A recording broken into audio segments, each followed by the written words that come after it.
avec oyo atambolaka na mutu mais lelo atamboli ye moko likama kokamwa mama Dorcas. Ah bandeko na ngai avec atambolaka na mutu lelo atamboli ye moko avec na mutu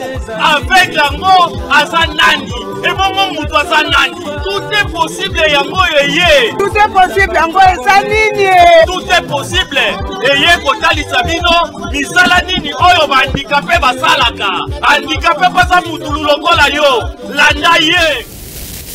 Bandeko balandi ya émission Tout est possible. Émission na bino bolingaka. Émission oyo tolobelaka makambo nyonso oyo bandeko na biso ya situation ya handicap basalaka. Bandeko ya situation ya handicap ndenge bomesana kolanda biso tosalaka nyonso oyo mutu na se ya moi ya koyi kosala biso pe tosalaka yango yango nde tina ya émission na bino. Topesi mbote na balandi nyonso oyo bamesana kolanda biso. Bandeko ya Kasangulu tobosani bino te. Tout puissant handicapé na Kiseso topesi bino mbote. Mwana musala na biso Jean-Marie Mboma topesi yo mbote pe bandeko nyonso ya anga pe bandeko nyonso oyo baza na situation ya handicap topesi bino mbote. Émission na biso ya lelo tokolobela makambo mibale to pe bapoint mibale kasi liboso toleka na oyo tokolobela na mokolo mwa lelo tokopesa bino sango ya mawa pe ya pasi oyo lelo esali 10 jours ndeko mwasi moko abotaki en face ya ONG na biso anga oyo ezwami na avenue Kianza numéro 114 hôpital moko eza na ngambu Les Rochers. Ndeko mwasi ayaki po abota aboti mwana ya mwasi kasi ndeko mwasi atikali kosundola mwana azalaki prématuré oyo abotamaki na 1 kg 800 g pe ndeko mwasi abima ndenge wana akenda atika mwana wana na ngunga oyo tozali kosolola mwana azali na hôpital Saint-Joseph kuna esengaki que il fallait akota na couveuse. Alors mwana wana bino moko boyebi il faut amela miliki et puis d'examen kilikili bazo sala ye ezo senga biso vraiment makoki ebele bandeko oyo bazolanda biso oyo ya motema mawa oyo bakoki kosunga bayeba na kosunga mwana wana aza mwana ya mwasi. Donc soki bokoluka biso bokoki koleka na ONG de anga ezwami na Kianza 114 na quartier Mukulwa na commune ya Ngaba. Tope bobengi na numéro 099 50 000 77 099 50 000 77 wana bokozwa mwana musala na biso Jean-Marie Mboma. Tope bobengi na numéro oyo 089 330 48 53. Ndenge toti koloba ke émission na biso ya lelo tokosolola ba point mibale oyo ya liboso ezali point oyo etali éducation pour na bandeko en situation de handicap pe point ya mibale tokolobela oyo etali recrutement kasi po tolobela recrutement wana tokozonga na oyo etali ministère na biso entre parenthèses secrétariat général na biso yango sans plus tarder toko pesa maloba na invité na biso ya lelo ndeko Michel akose présenter na molai ndenge azali pe pour permettre bandeko oyo bozolanda biso bo yeba ye malamu. Ndeko Michel, mbote na yo. Mbote na yo ndeko Rémi. Bon, ngai kombo na ngai Moulamba Michel, nazali défenseur et à droit de personnes handicapées dans la République démocratique du Congo. Voilà. Oui, ndeko Moulamba Michel, alobi azali défenseur ya bandeko ya en situation de handicap na mboka na biso Congo. Mboka na biso tolingi mingi. Ndeko Michel, ndenge tuti koloba tokosolola oyo etali kelasi po na bana na biso to pe na biso bandeko oyo tozali na situation de handicap. Est-ce que ndeko Michel ezali important que mwana oyo to pe ndeko oyo azali na handicap akende kelasi? Ndeko Rémi, motuna na we sekisi ngai ezali très important mwana oyo azali ebosono akende kelasi. Esekisi ngai parce que na yebi que na mabota ebele ezalaki mwa pasi to pe ezali mwa pasi pour ezoko continuer komona te ba parents ba s'investir c'est ba tia makoki na bango pour que batangisa mwana azali bongo handicapé. Alors mabota oyo ba salaka likambo ya motuya ya kotinda bana oyo bazali ba handicapé na kelasi ba zwa mbano na yango, c'est-à-dire ba mona bola munango yo na ngai toza ba personne handicapée yo soko kenda kelasi te nde lelo oza oyo ozali te nde lelo opesi oyo oza kopesa na environnement na yo direct te. Donc ezali très important kotinda mwana oyo azali na handicap na kelasi, très important. Oui, ya solo ndeko Michel ezali très important ya kotinda mwana oyo azali na situation de handicap na école pour bokesani ezali te. Yango ndeko Michel ndenge uti ko répondre que ezali très important. Alors tokotuna, est-ce que bokesani nini oyo ezali entre mwana oyo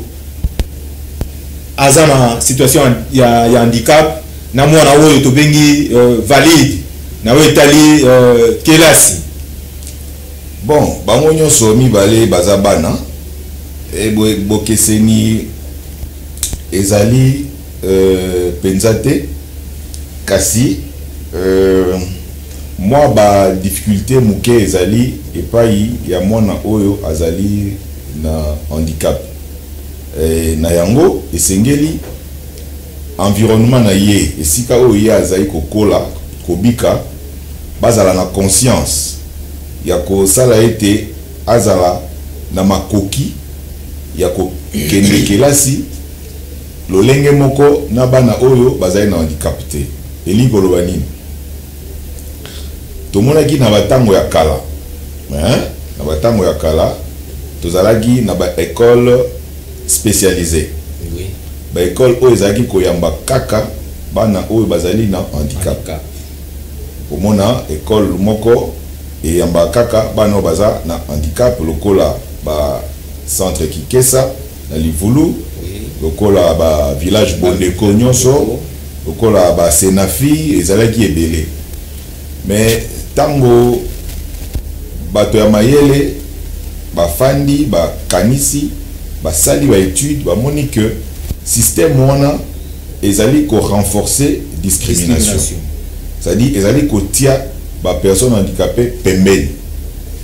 Yango omoni lelo bazolobela éducation inclusive, c'est-à-dire bana oyo bazali ba handicapé batanga elongo na bana oyo bazali ba handicapé te, c'est-à-dire ba intégrer enseignement ordinaire. Mon école misusu na tango ya kala ezalaki soki ba eko komisa mwana oyo azali handicapé ba école wana ezaka koboya, hein, na kisasa toyebi ba école oyo ezalaki na ba élèves handicapés ezalaki Masamba, Malula, na éviter ceux qui va promoteur na ba école wana bazalaki déjà na ba information sur le handicap, mais ba école ya tango wana oyo ezalaki kondima bana ya ba handicapé ezalaki ba école wana oyo na tangi ba Masamba, ba Malula, moi muke académie des beaux-arts na misusu oyo ezalaki na moi niveau ya likolo, mais ba école mingi oyo misusu za benga ba école ya l'état bazalaki ko koboya kozwa bana ya oyo bazalaki ba handicapé parce que yebaki ndenge ya ko s'occuper na bango te. Mais lelo ezali bongo bitumba oyo tozali kobunda pour que bana nyonso batanga elongo po bazala na makoki moko, bazala na égalité, c'est-à-dire parce que soki bana mwana oyo azali handicapé azotanga pembeni na mwana oyo azali valide, bana nike déjà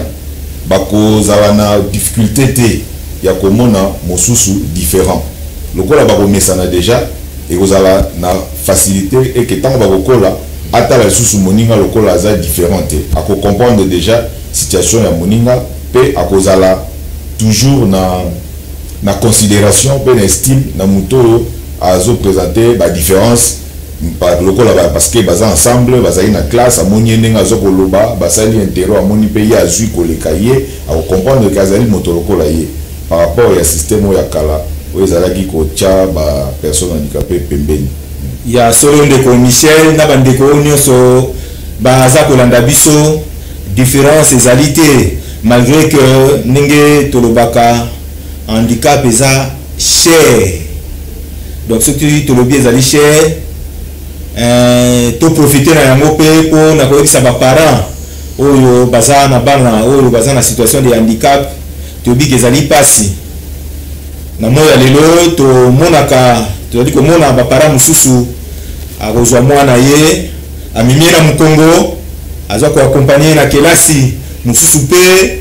moto eza ko accompagner te na kelasi mususu pe na chaise roulante bazo mempusa ye malembe mususu pe na tricycle na ye ba parents bazo mema ye malembe, et puis pour la kozwa ba aide technique pour na ba handicapé eza cher pour ceux qui totali rien que la béquille oyo ndeko Michel asimbi wana soko za na mbongo te moi sombango eza te, soko za na mbongo te moi prothèse to orthèse pour sombango to bi ke eza moi pasi, mais ba parents tous à la responsable na bi ke ba parents ebele baza ba responsable, donc bo lembate. Oui,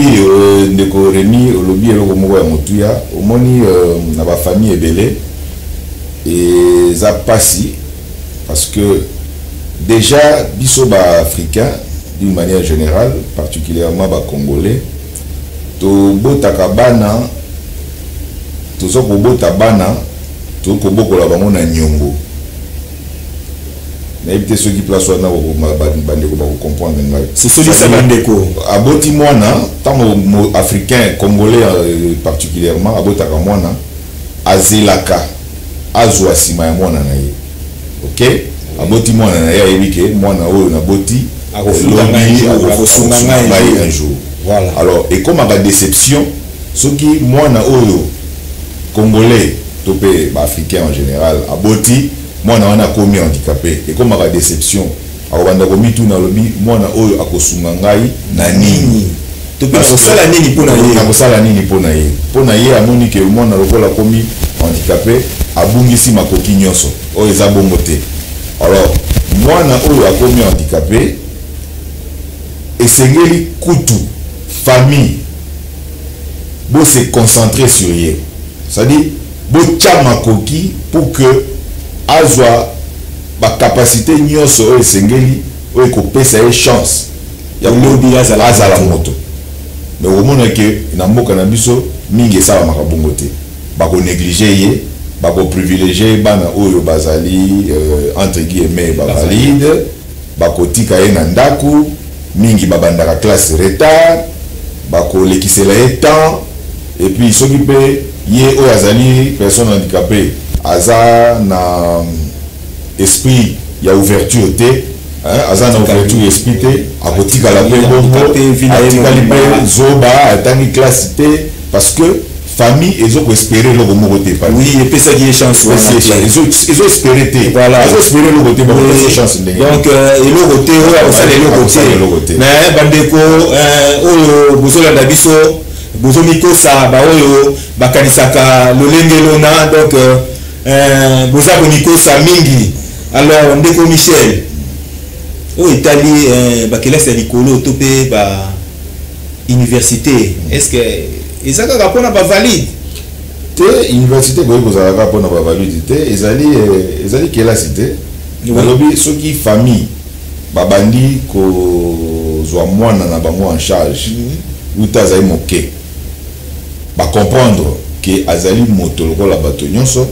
na banza bako continuer elan wana ti na bakelasi ya likolo. Mais difficulté eza makasi na mboka na biso Congo ba personne handicapée il faut tolobela yango mingi bazwaki chance wana te mingi oyo batangi eza peut-être grâce ya Nzambe pe na détermination ya bango moko. Donc eza biloko oyo tozoloba mpona kopesa bafamille na biso pasi te to mpe mpona kofunda bato te mais eza mpona kolakisa te bato babongola makanisi babongola lolenge na bango ya kobika bana nyonso bazali ndenge moko nyonso bango sur le même pied d'égalité pesa bango bachance ndenge moko pour que lobi bazala bato na société parce que lolenge moko mwana oyo azali valide akoki kosunga famille ndenge moko pe oyo azali handicapé kosunga famille. Naza na ba exemple ebele na okoki kopesa omoni toza na institut munene ya informatique na Afrique ISIPA ndeko Martin Ekanda mpona bato ebele bayebi histoire na ye te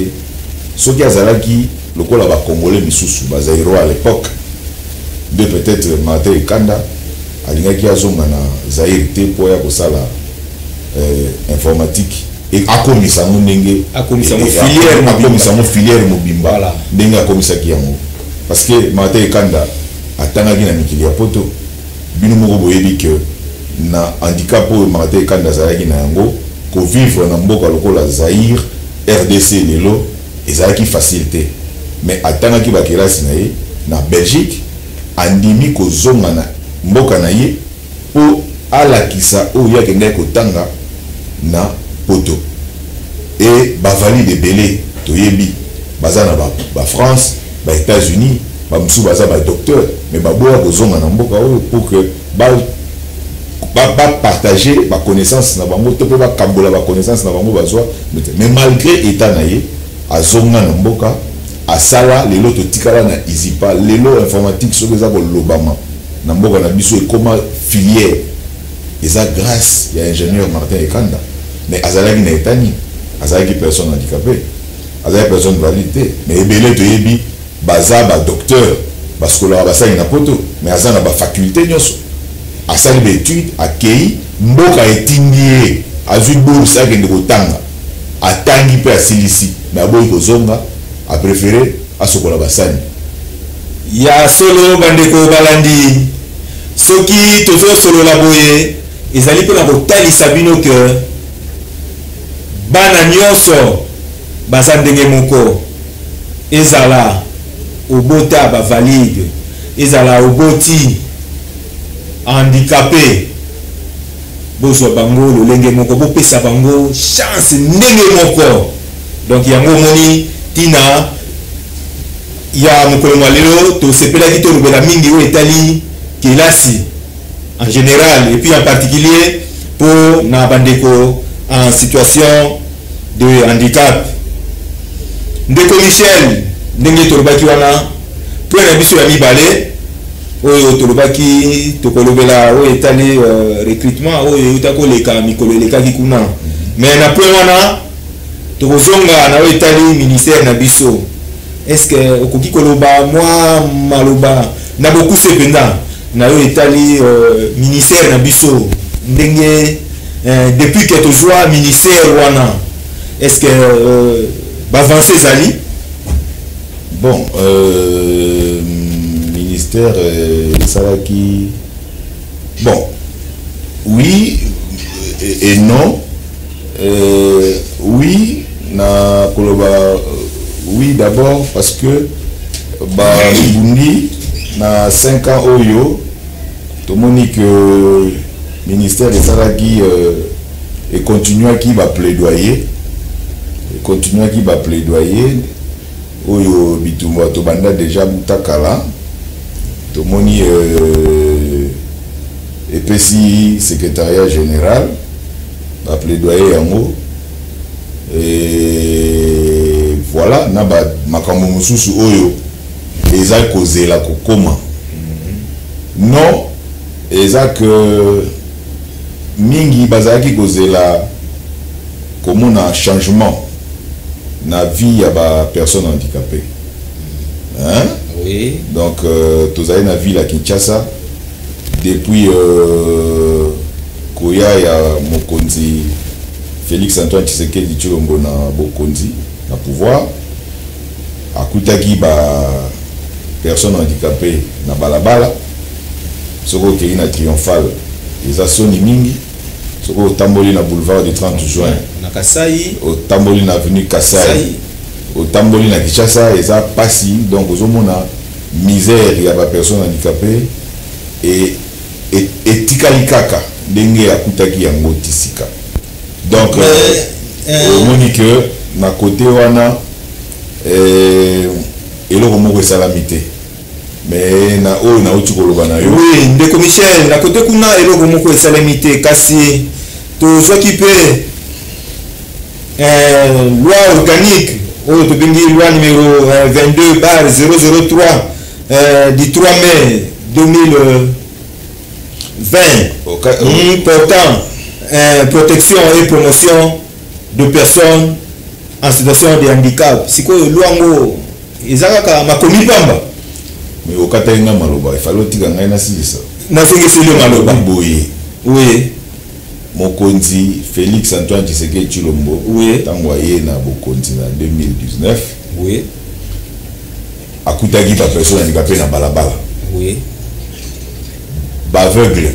oui ba moteur oui. Catégorie toute catégorie confondue oui ti lelo baza na balabala et ça la soni hein na ba biso ba oyo to koma na difficulté ya kotambola na ville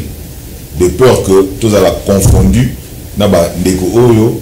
ba zali na balabala ba msusu pe kolala na nzela parce que mingi balala kana banda échanger des situations en échanger té donc parce que motuna ngai ezaki en rapport il y a ministère et le wana échanger té il y a solo ndeko loi mboka na biso ezangi ba loi té ata soki loi organique oyo eyaki te na ba loi oyo ezalaka déjà personne handicapée au vivre oui na constitution article 49 et pour personne handicapée à vivre le la moto et c'est ngela ka teto la loi organique parce que personne handicapée a moto na kati ya bato une personne à part entière oui la bato ni pas une personne entièrement à part oui OK oui voilà donc problème il y a mendicité problème il y a kozanga ba logement problème il y a kozanga accès na ba soins de santé et tout ça loi et kaka kopesa makoki ndenge nini l'état congolais akoki kozwa ba solution na tout ça mais yoyebi depuis ba promulgaki yango tisika so pona kozala sembo ya malonga ezate ya solo ndeko ngai na yo tokomitia na molongo ya bandeko wana te parce que ngai na yo tozwi quand même chance ya kozala na mabota oyo baboti bazalaki conscient tozwi quand même chance ya kokende classe tozwi quand même chance ya kozala na courage ya komindima mpe ya kobunda na société lokola bato nyonso mais baoyo baza faible oyo bazwi chance wana te esengeli totika bango kaka boye yango omoni ngai nazokoloba ke ya malonga esalami te. Oui, ya solo ndeko Michel olobi ke ya malonga esalemi te kasi yo nanga tozwi mwa chance wana na occasion wana na profiter na pesa papa na mama na ngambo te mingi esika bazwami po za sacrifice oyo bandeko mosusu bazokanisa ke kotangisa mwana oyo aza na situation de handicap ezali kobwaka mbongo to mpe mutu moko boye aza na inutile sikoyo na kotangisa ye mpona bénéficie nini to mpe nazwa nini. Donc papa Kilesi Emmanuel na pesi bino mbote esika bozwami na mama Nsoto Lumanu Valentine Mavala. Donc na pesi bino mbote na éducation oyo bo pesa ngai ya solo ndeko Michel etumba oyo ya loi po endimama yuti musika penza yuti musika ce qui totali bien proposition ya loi wana c'est depuis 2013 to bundi etumba mais est-ce que ndeko Michel idée ya loi donc na genèse na yango na loi oyo toza nango loi organique numéro 022/003 oyo ya biso ba personne en situation de handicap. Est-ce que yango wana oyo likanisi genèse na yango est-ce que ezali yango wana kaka to bameki kobongisa yango to kosala yango na ndenge bango bamonaki na yebi te bino bapatisa yango kozala na polémique mingi l'essentiel ezalaka toza na loi. Oui, l'essentiel yango na oui loi bien ekoki kosubir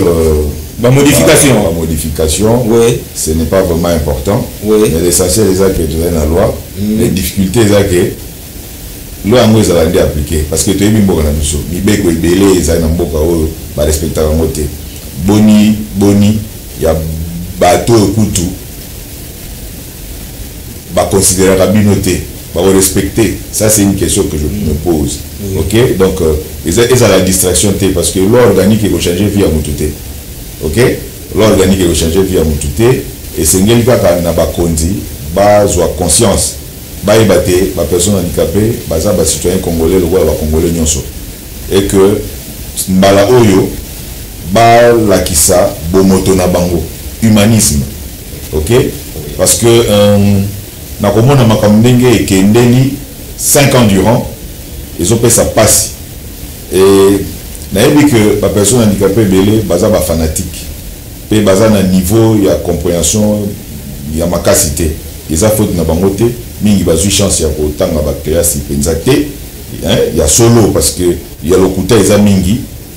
ya lokuta eza mingi ba ko comprendre peut-être que ngama la mingi te mais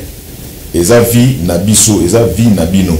soki bozo continuer kozala ba fanatique etali bino parce que politique eza makambo mususu biso toza apolitique toza na société civile politique eza makambo mususu il faut koyeba ko revendiquer ba droit soki boyebi yango te et que ba politique bazoya ko zoba bino pour que botikala ndenge boza wana ekozala pasi mingi na 5 ans oyo makambo minene esengelaki esalema tala na likambo ya recrutement epesi ngai pasi mingi namoni vraiment que ya solo ndeko Michel ou anticipé problème exacté mais pour un rappel na koyebisa bandeko oyo bazolanda biso po tozwa secrétariat général wana donc nyonso ya biso ezalaka bitumba vraiment po tozwa secrétariat général wana tosalaka marche oyo tobundaki po baakorde biso secrétariat général wana tomona bandeko valide ata moko te oyo tomarchaka ezalaka bapersone en situation de handicap sikoyo biloko ebeli batie na sani po barekrute bandeko recrutement mpe esalemi bazwi bandeko ba valide ba tondisi kuna bandeko à situation de handicap ba se retrouver té ezo sala pasi pe mawa mingi ndeko Michel ou anticipaki déjà na zongesi yo kaka maloba bon omoni eloko wana ya recrutement esengelaki vraiment basala étude moko approfondie toza na mboka oyo nanu administration na biso etikala kozwa en compte d'un handicapé ok oui. Ba personne handicapée oyo batangi mingi bakoli age epusani oui. Na bambula oyo eleki ezalaki pasi oui. Comment na personne handicapée accéder na ba étude supérieure ok oui. Ba personne handicapée mingi babanda classe na retard oui. Ok oui. Pour na ba raison ezebele ba raison ezebele handicap payé na âge ya muke 3 ans 4 ans ba parents bazo bundana nous mwana zo ba soins et tout ça ba mususu babanda ba classe na ba 10 ans ba 11 ans ba mususu ba tanga mbala moko te ba difficulté ba parents bazali ko privilégier bano baza ba valide akotanga akati abandeli nyonso wana akozwa diplôme na 25 ans akozwa diplôme d'état na 30 ans akozala sikoyo akosala sikoyo université to mpe baétude supérieure mpo azwa diplôme na ye ya radio ya licence na age nini ok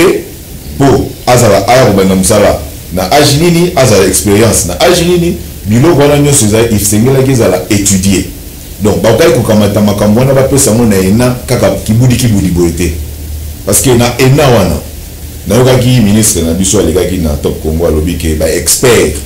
bazali baétudiaki me nga nayebi te parce que nakotala ndenge mboka lokola Congo oyo batikala kopesa chance na bapersone handicapé te na administration publique bayaka kosala makambo ndenge basali wana te boloba ke âge ezala âge 35 ans bon mingi nga nayebi bapersone handicapé bazwa badiplôme d'état na bango au-delà de 20 ans po mingi babanda classe retard personne handicapé moko te soki baza 10 babenga na émission ba expliquer oyo ke abanda classe na âge ya 6 ans so baleki 10 babenga nayebi naza personne handicapé nga moko nazala mona muke nayebi nini nazoloba alors makambo ngo salami kibudi kaka ndenge olobi okomona pe parce que nga babengi nga de partout Kisangani ebengi Goma ebengi Bukavu ebengi bandeko oyo bapostulaki baza na baliste wana te à peine 2 ou 3 bauti kokota insérer bango parce que bakotisi même ba recours ba réponse répondre te basali forcing babengi ba numéro de téléphone nde yebisi bango que ba se présenter un jour ya test na ba adresse au bapesi partout au ba test le 28 soki le 28 janvier mais makambo ko sala mabongo te na Top Congo na landaki ministre alobi ndenge makambo salami 60% et vous avez la personne handicapée 40% la personne valide mais na kotala ndenge makambo salami et que partout province nous sur la toile singa que tout le monde est à combo ya mutu moko o biso to yebité sur 60% na ya ba personne handicapée et ko uta donc il va mettre la personne handicapée 12 oui ya solo déjà bazana souci wana ya ko beta biso ndenge robi wana 12 pour nous éviter ce qui peut tozalaka batute topé tozala tina te to éviter mais ndeko Michel to bandiko kita ngonga ezangonga to bandiko kita sikoyo nakotala masolo nyonso to beti avenir pona bandeko ya situation de handicap ozomona ndenge nini te soki président Félix akomema makambo kaka ndenge amemaki yango na mandat eleki ekozala pena catastrophique pour que conditions ya bapersone handicapée ait changé ou s'améliorer esengeli kaka te tozala na ministère délégué nga nalobaka yango na ebandela naza kutu nabosani fai naya kutu na memo oyo napesaka na présidence naza na accusé de réception na expliquaka makambo wana omoni ndenge azwi IGF atia yango directement na présidence de la République nde bongo esengeli asala ok c'est-à-dire ministère ekotraiter question ya handicap il faut ezala directement attaché na présidence de la République parce que eza question moko transversale ezotouche badomaine nyonso ya vie. Tala lelo réhabilité mama yemo, ok? Oui, bien sûr. Réhabilité mama yemo aussi l'équipe kuna au salle visite. Oui. Au moni. Oui. Respecter les normes d'accessibilité. Attends habitando biké tout le monde en haut. Na lobi au komi au tali respecter les normes d'accessibilité. Exact. Ça dit question handicap est transversale. Ça dit na domaine nyonso il faut ba point focaux bazala. Et puis ba point focaux ne faut bazala ba personne en situation de handicap oyo ba yebi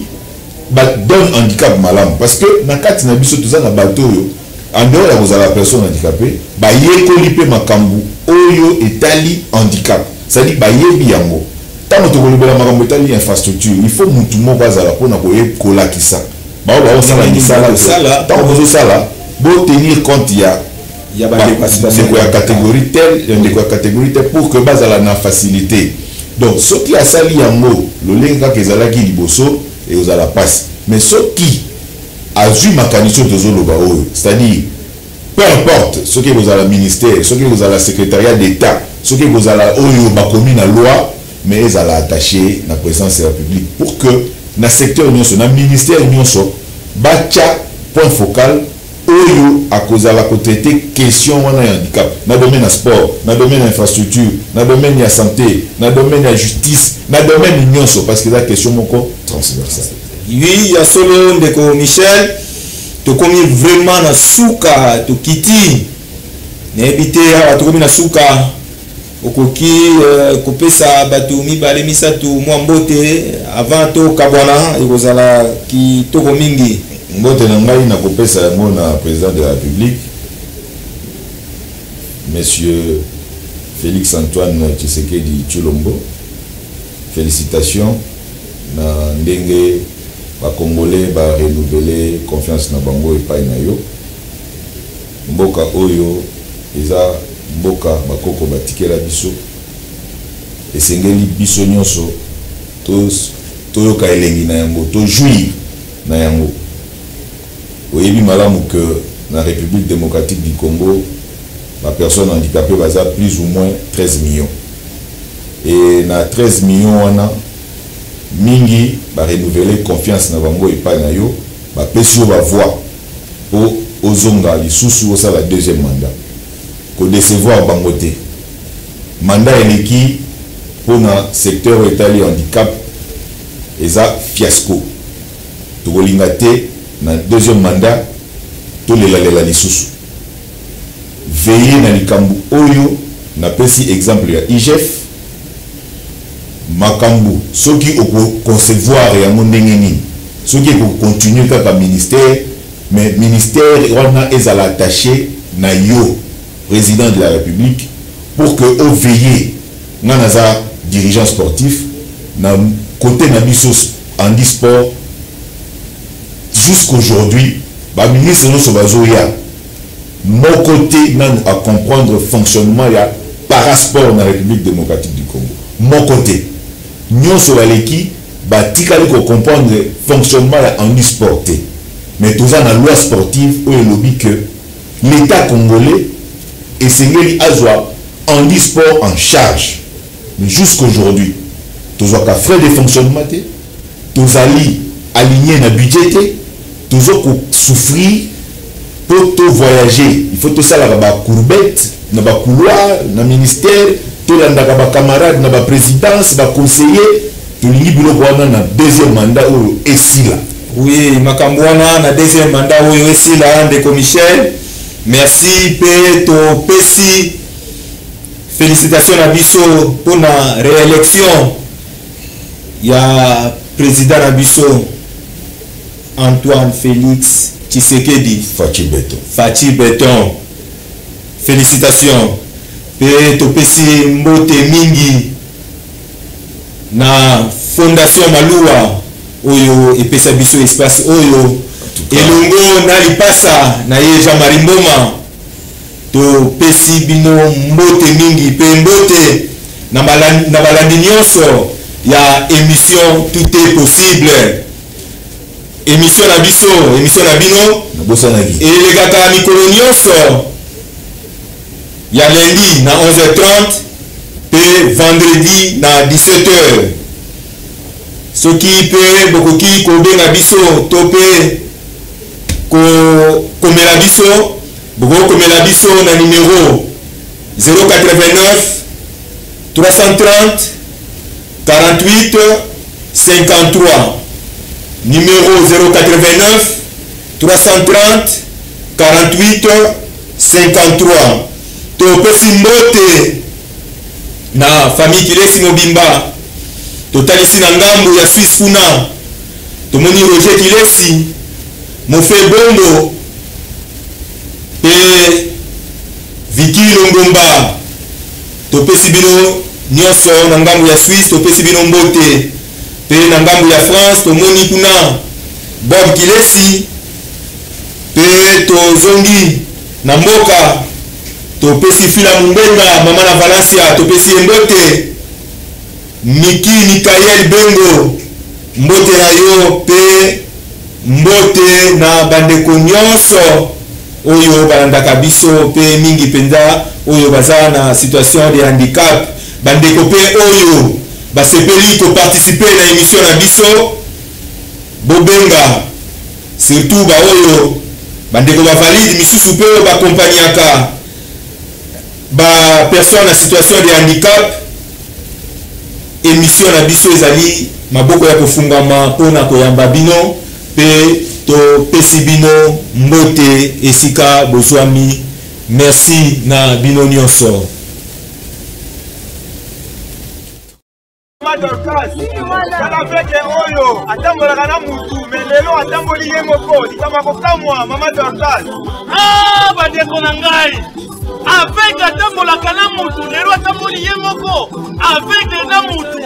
avec yango aza nani ebongo mutu aza nani. Tout est possible yango eye. Tout est possible yango eza nini? Tout est possible eye kotalisa bino misala nini oyo bandikape basalaka. Handikape pasa mutu lokola yo landa ye